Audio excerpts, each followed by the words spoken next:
The thick, gray powder settling on the cracked lips of the survivors was not soot from the burning libraries. It was something far older.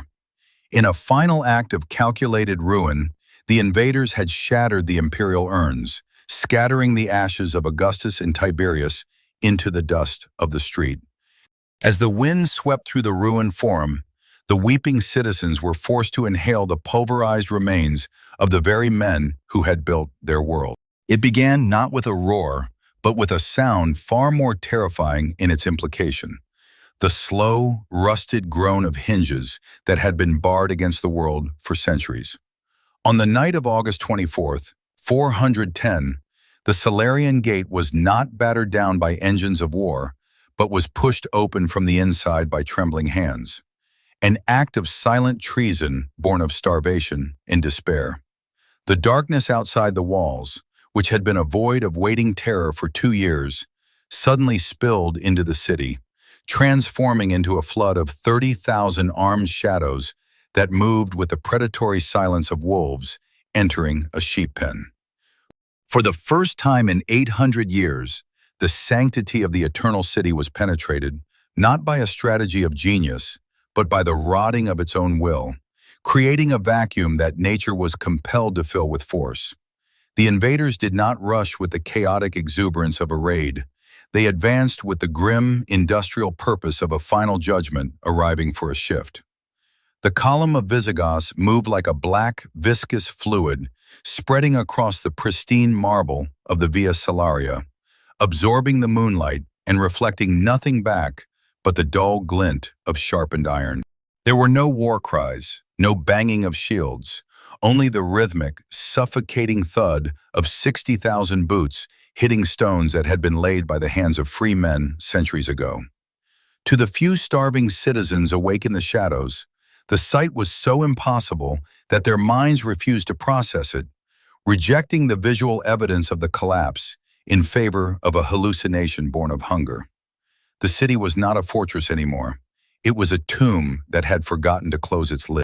Inside the walls, the air was thick with the cloying sweetness of decay and the copper tang of a populace that had been slowly consuming itself for months. The grand silence of the night was a deception, masking the sound of a civilization hyperventilating in its sleep. As the vanguard pushed deeper into the district of the Gardens of Sallust, the flicker of the first torch was not a signal of hope, but the striking of a match in a room filled with dry tinder. The fire did not catch immediately on wood or thatch. It caught first in the eyes of the invaders, reflecting a hunger that had nothing to do with food. Alaric had not come merely to conquer a city. He had come to punish a memory, to dismantle the arrogance of a people who believed they were the authors of history. The first cry did not come from a soldier, but from a domestic servant, a high, thin sound that was cut short with a brutal efficiency that signaled the end of the era of mercy. Suddenly, the silence that had protected the citizens was replaced by a cacophony of breaking timber and the dull, heavy sounds of iron striking its mark. The wealthy, who had believed their gold was a physical barrier against the laws of nature, woke to find bearded nightmares standing at the foot of their beds, smelling of horse sweat and long marches. There was no negotiation, no ransom, only the cold, mechanical reality of a debt being collected in full. The Salarian Gate stood open like a mouth screaming in shock, and through its throat, the history of the world was being suffocated, one street at a time, as the darkness finally consumed the light of the ancient world. The streets, usually deafening with the commerce of an empire, were suffocated by a stunned silence that shattered only when the first torches were thrown into the Aventine villas. The Visigoths did not swarm like a disorganized mob. They moved with the chilling efficiency of a plague, flowing through the arteries of Rome to infect its vital organs. There was no battle to fight because there was no army left to defend the walls, only a hollowed-out population of ghosts who watched from their windows as the end of the world marched beneath them.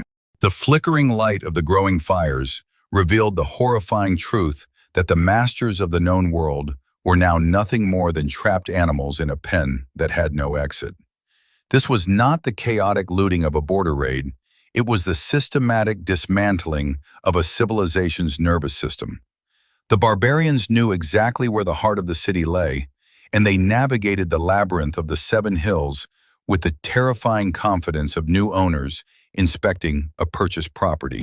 As the flames jumped from the thatched roofs of the insulae to the cedar beams of the patrician palaces, the heat began to build a pressure wave that pushed the oxygen out of the narrow alleys, creating a localized weather system of superheated air and ash. The silence of the initial entry was replaced by a low, grinding roar, the sound of 1,000 years of architecture groaning under the thermal stress of its own destruction. Inside the marble atriums, where generations of senators had debated the fate of nations over wine, the air was suddenly filled with the alien stench of unwashed fur and rancid fat. The Visigoths kicked in the intricately carved doors not with rage, but with a dismissal of their value, stepping over priceless mosaics with muddy boots that had marched all the way from the Danube. The psychological shock of the invasion was so absolute that many of the Roman elite simply sat in their chairs, paralyzed by a cognitive dissonance that refused to accept the reality of the weapon at their throat. They had convinced themselves that Rome was a concept that could not be violated, an eternal abstract that existed above the laws of violence. But the steel that claimed the life of the pater familias was undeniably real. The crimson reality that stained the frescoes of mythological heroes was the same color as that of a slave, a biological fact that the aristocracy was forced to learn in the final, agonizing seconds of their lives. The looting was conducted with a terrifying lack of emotion. Statues of bronze were toppled not out of hatred, but to test their weight for the melting pot. Silk tapestries worth the price of a province were ripped from the walls and used to bundle up silverware, treated as mere packing material by men who saw no value in art, only in leverage. The city was being stripped of its identity layer by layer, peeled like a fruit to reveal the rotting core beneath. As the firestorm grew, it began to consume the very geography of the city, melting the lead roofs of the great basilicas until liquid metal rained down into the streets like the tears of a dying god. This molten rain splattered against the cobblestones and the backs of the fleeing refugees alike, scorching the faithful who had run to the churches for sanctuary, only to find that the architecture of their salvation had turned against them. The screams that finally erupted were not individual cries for help, but a singular, choral note of collective madness, rising from the throats of 1,000,000 people who suddenly understood that there was nowhere left to run. The Tiber River, usually a dark ribbon of safety, reflected the burning skyline, turning the water into a flowing vein of fire that offered no escape. In the chaos, the social order that had held the empire together for centuries evaporated instantly. Slaves turned on their masters, pointing out hidden vaults to the invaders in exchange for their lives, while fathers abandoned their children in the crushing press of the panic. The illusion of civilization was stripped away, leaving only the primal, terrifying arithmetic of survival, where the strong took what they wanted and the weak became the pavement upon which the new world was walking. The night became a kaleidoscope of orange fire and black silhouettes, a fever dream where the landmarks of history, the Forum, the Colosseum, the Palatine, were reduced to grotesque backdrops for a calamity that felt less like a war and more like a cosmic correction, a violent rebalancing of the scales by a world tired of Rome's weight. As the sack progressed, the violence devolved from tactical looting into a frenzy of existential erasure, a shift in the atmosphere that turned the city from a prize into a victim of ritual sacrifice. The invaders were not merely interested in gold.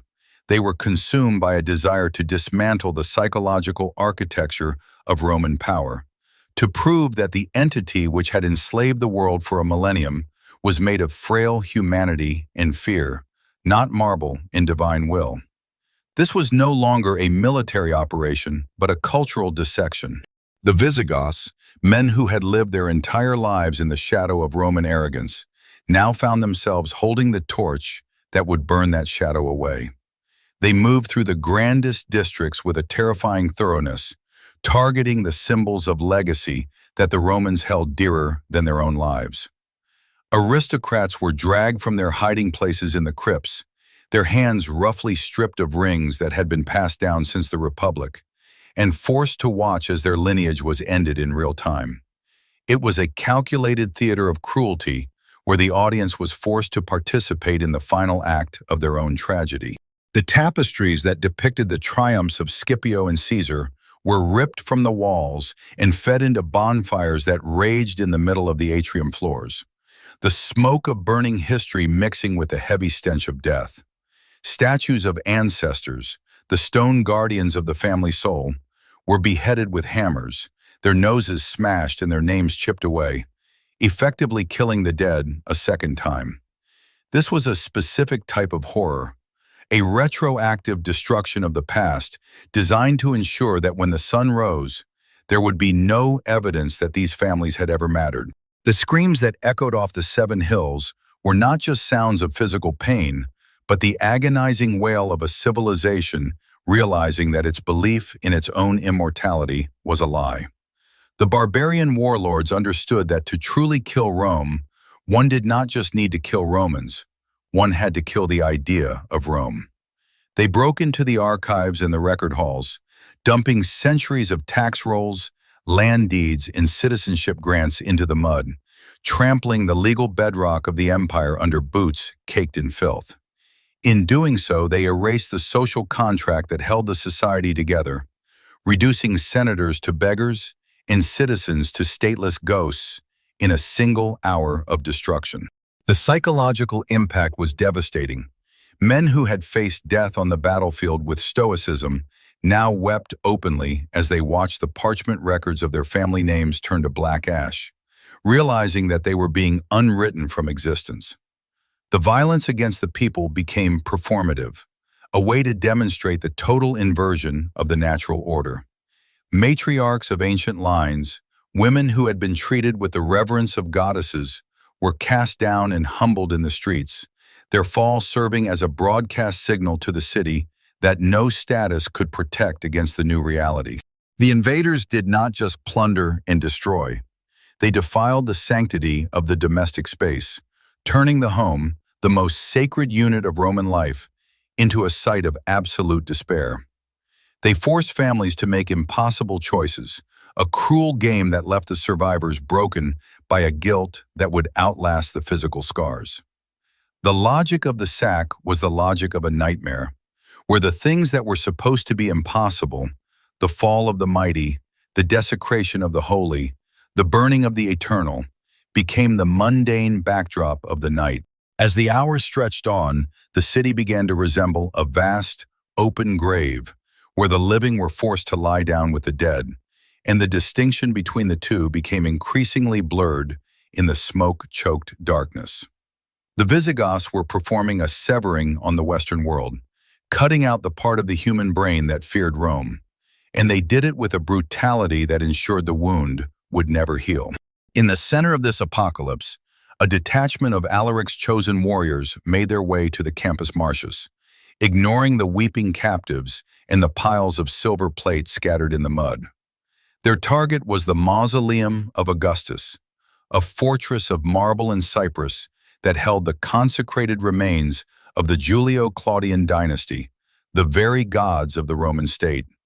To the Romans, this was a holy site, a place where the barrier between men and divinity was thinnest. But to the Goths, it was simply a final, brutal locked door that needed to be kicked in. They moved through the smoke with the discipline of a surgical team entering a contaminated ward, their eyes fixed on the massive tumulus that loomed over the burning city like a silent, judging mountain.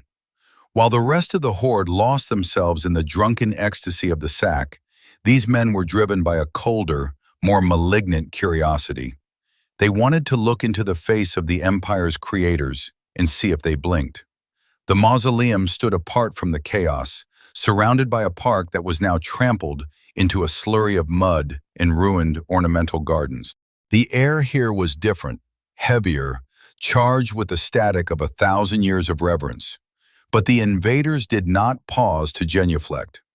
They approached the entrance with axes and sledgehammers, tools of labor repurposed for the work of ultimate desecration. The heavy bronze gates, etched with the achievements of the divine Augustus, were designed to last until the end of time, but they had not been designed to withstand the focused violence of men who knew that time had run out.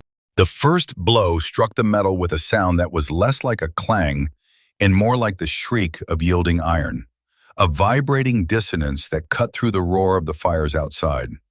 They shattered the heavy bronze gates with axes, the ringing of metal on metal sounding like a funeral bell tolling for the soul of the empire. The destruction was methodical, a rhythmic pounding that dented the history of the world 1 inch at a time until the hinges groaned and surrendered. When the doors finally gave way, falling inward with a crash that shook the foundations, a blast of stale, cold air rushed out to meet the humid heat of the burning night. It was the breath of the grave, sealed away since the days when Rome was young and invincible.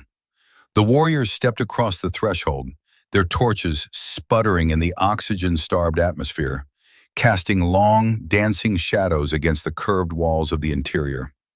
The silence inside was absolute, a physical weight that pressed against the eardrums, accumulated over centuries of quietude. Here lay the ashes of the men who had turned the Mediterranean into a Roman lake, the architects of a peace that was supposed to be eternal. The Goths walked through the concentric corridors, their hobnailed boots scraping against mosaics that had never known the tread of a barbarian. They did not whisper. They did not show fear. They treated the sanctity of the tomb with the casual indifference of looters exploring a cellar, knocking over marble busts of empresses and shattering alabaster vases simply to see what was inside. The inner sanctum, the heart of the monument, held the golden urns of the Caesars, resting on pedestals of porphyry. In the flickering torchlight, the gold seemed to pulse, glowing with a deep, unnatural luster that was almost obscene in the darkness. To a Roman, touching these vessels would be an act of absolute ruin, a transgression that would invite the wrath of Jupiter himself. But Alaric's men saw only metal. They saw the accumulated theft of a world empire condensed into jars. One of the warriors, a giant with scars mapping the campaigns of the Danube on his arms, stepped forward and swept the urn of Tiberius off its pedestal with the back of his hand.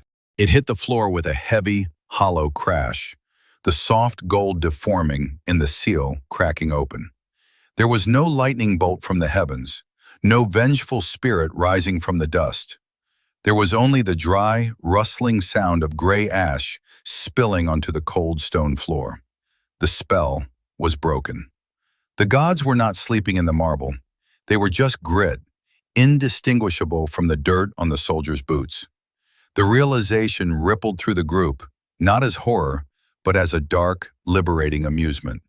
They began to smash the others, moving from urn to urn with increasing violence, turning the history of the imperial bloodline into a debris field. They were not just robbing a grave, they were performing a dismantling of the myth of Roman divinity, cutting it open to prove to the world that inside the golden shell, there was nothing but dust and silence. Inside the cool, silent rotunda, the air was preserved in a state of stillness that felt almost geological, a stark contrast to the firestorm raging outside the thick walls. Here, in the heart of the empire's memory, the barbarians stood amidst the wreckage of the bronze gates, their torches illuminating the golden urns that contained the ashes of Augustus, Tiberius, and Claudius, the men who had shaped the geography of the earth. These vessels were not merely containers, they were the physical anchors of the Roman state, heavy with the implied weight of godhood. To the priests huddled in the shadows, their robes torn and their faces masked in terror, the presence of these unwashed men in the sanctum was a violation so profound it felt like the sky should have collapsed. But the roof did not fall. The Visigoths approached the podiums with a swagger born of adrenaline and greed, their eyes reflecting the dull sheen of the gold. They did not see emperors, they saw payout. With a contempt that froze the blood of the few priests witnessing the desecration, the looters smashed the vessels against the stone floor, cracking open history itself to see if there were jewels hidden amongst the fragments. The sound was hideous, a heavy, muted thud of soft metal deforming, followed by the dry hiss of spilling contents. The urn of Augustus, the man who had found Rome a city of brick and left it a city of marble, was overturned like a common kitchen pot. The Goths fell to their knees, their rough fingers sifting frantically through the pile of gray ash that spilled out, expecting to find rubies, emeralds, or coins paid to the ferryman. They dug through the mortal remains of the Julio-Claudian dynasty with the same rough impatience a beggar uses to search through trash, crushing the brittle remnants into the mosaic floor. When they realized that the urns contained nothing but gray dust and calcified bone, a wave of confusion washed over them, quickly replaced by a sharp, cynical anger. They had broken into the holiest of holies only to find dirt. Finding nothing but gray dust, they laughed, a harsh and jagged sound that bounced off the curved walls of the mausoleum, amplifying into a dark chorus. It was the laughter of men who had just discovered the world's biggest lie, that the gods of Rome were just burnt earth, no different from the charcoal in their campfires. The priests wept silently, covering their ears. But the Goths were not finished. In a final act of mockery, they scooped the remains of the emperors into their rough, calloused hands, treating the dust with less respect than they would give to grain. They did not leave the ash on the floor. They wanted to complete the circuit of humiliation. Carrying the pulverized bones of the Caesars, they turned and marched back toward the shattered entrance, their boots kicking up clouds of history as they walked. They stepped out of the cool sanctity of the tomb and back into the humid, suffocating night air, where the smell of smoke and ruin was overwhelming. Standing on the steps of the monument, overlooking the burning city that these dead men had built, the warriors opened their hands. They threw the dust into the wind, scattering the rulers of the world into the filth of the street to mix with the debris of the fallen and the soot of burning districts. The wind caught the gray powder, swirling it into the vortex of heat rising from the fires, carrying Augustus and Tiberius up into the choking sky to rain down upon the heads of their dying subjects. It was the ultimate democratization of death. The divine emperors were finally united with the plebs they had ruled, reduced to the same gritty particulate, coating the cobblestones in a layer of gray that would be trampled under the feet of the conquerors by morning. When the sun rose over the smoking ruin 3 days later, it did not bring the warmth of a new day, but the cold, unforgiving light of a vast tomb. The light filtered through a sky bruised with purple and black smoke, casting long, sickly shadows across a landscape that no longer resembled the capital of the world. The Visigoths were gone, having vanished back into the wilderness with their wagons groaning under the weight of the loot, leaving behind a silence that was heavier than the grave.